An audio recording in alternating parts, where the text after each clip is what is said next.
অচেনা নাম্বার থেকে একটি মেসেজ। তোমার বয়ফ্রেন্ড আজ তোমাকে গণধর্ষণ করতে যাচ্ছে, নিজেকে বাঁচাতে হলে বাড়ি থেকে বের হও না।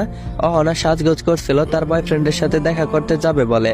তখনই মোবাইলের স্ক্রিনে ভেসে ওঠে মেসেজটি। সেটাকে উপেক্ষা করে আবারও সাজায় মনোনিবেশ করে, হয়তো কেউ দুষ্টামি করছে তার সাথে। সেই ভেবে তৈরি হয়ে নেয়। বের হতেই আবার মোবাইলে মেসেজ আসে, তারা 11 জন। গণধর্ষণ থেকে নিজেকে বাঁচাতে হলে সিদ্ধান্ত বদলাও, না হয় তোমার সম্মান নয়, কেবল তুমিও বেঁচে ফিরতে পারবে না। অহনার রাগ হয় সেই অচেনা লোকের উপর, যে কিনা ভয় দেখাচ্ছে। মোবাইলটাকে সাইলেন্ট করে দেখা করতে যায় বয়ফ্রেন্ড অর্ণবের সাথে। পার্কে পৌঁছাতেই অর্ণব বলল, চলো এক জায়গায় যাব। অহনা বলল, কোথায়? অর্ণব বলল, চলো আমার সাথে। অহনা আর কথা না বাড়িয়ে অর্ণবের সাথে চলতে থাকে। পৌঁছে যায় নিজের এলাকা থেকে অনেকটি দূরে একটি জঙ্গলে। শুনশান নীরবতায় ভয় পায় অহনা। অর্ণবের শার্ট খাপছে বলে, এ তুমি কোথায় নিয়ে এলে?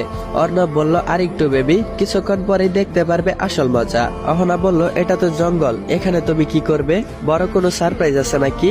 অর্ণব বলল, হ্যাঁ, গেলেই দেখতে পাবে, অনেক বড় সারপ্রাইজ। তারা পৌঁছে যায় একটা পরিত্যক্ত বাড়িতে। চারদিকে কেমন বিদঘুটে অন্ধকার, পচা গন্ধ আসছে অনেকটা। সিঁড়ি বেয়ে উপরে উঠলো। উপরটা পরিপাটি, তবে এখানে ভাঙা একটা আয়না আর বিছানা ছাড়া আর কিছুই তো দেখতে পারছে না। অহনা বলল, এখানে কি? কিছুই তো নেই, আমরা এখানে কেন এলাম? আমার অনেক ভয় করছে অর্ণব, এখান থেকে চলো চলে যাই। অর্ণব বলল, একটু পর চমক দেখতে পারবে, সবুর করো।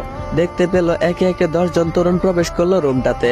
অহনার আচমকা অচেনা নাম্বার থেকে মেসেজের কথা মনে পড়ল। সেও বলেছিল 11 জন লোক তাকে গণধর্ষণ করবে। বুকটা ধক করে কেঁপে উঠলো তার। অহনা বলল, অর্ণব, এরা কারা? অর্ণব বলল, এরা আমার বন্ধু, মজা হবে আজকে। অহনা বলল, আমি বাড়ি যাব, আর এক মুহূর্ত এখানে না। তুমি গেলে চলো, না হলে আমি একাই চলে গেলাম। একজন লোক এগিয়ে আসে অহনার দিকে। কোথায় যাচ্ছ সোনা? তোমার জন্যই তো আমরা এখানে এসেছি, তুমি চলে গেলে মজা করবো কার সাথে? বলেই শয়তানি হাসিতে ফেটে পড়লো তারা। অর্ণব হাসছে। নিজেকে খুব অসহায় মনে হতে লাগলো অহনার। বারবার মনে আসছে সেই অচেনা নাম্বারের কথাটা। যদি তার কথা শুনে এইখানে না আসতো, তাহলে এত কিছু ঘটতো না। অর্ণব সহ 11 জন পুরুষ অহনার দিকে এগিয়ে আসছে। অহনার নিজের হাতের ফোনের দিকে তাকায়। রাগের বশে ওর ফোনটা অফ করে রেখেছিল। তাড়াতাড়ি অন করতেই অর্ণব তার হাত থেকে মোবাইলটা নিয়ে বিছানায় ছুঁড়ে মারে। পরক্ষণে 11 জন এগিয়ে আসে অহনার দিকে। অহনাকে বিছানায় ধাক্কা মেরে ফেলে দেয়। অহনা পিঠের নিচে মোবাইলের অস্তিত্ব টের পায়। মোবাইল অন করতেই দেখতে পায় একটি মেসেজ, তোমার পেছনে বিছানায় একটা স্প্রে আছে, সবার মুখে স্প্রে করো, আমি ব্যবস্থা নিচ্ছি। অহনা কোনো কিছু না ভেবেই আশেপাশে তাকায়। সত্যি সত্যি একটা স্প্রে দেখতে পায়। হাতে নিয়ে তাদের মুখে স্প্রে করে দেয়।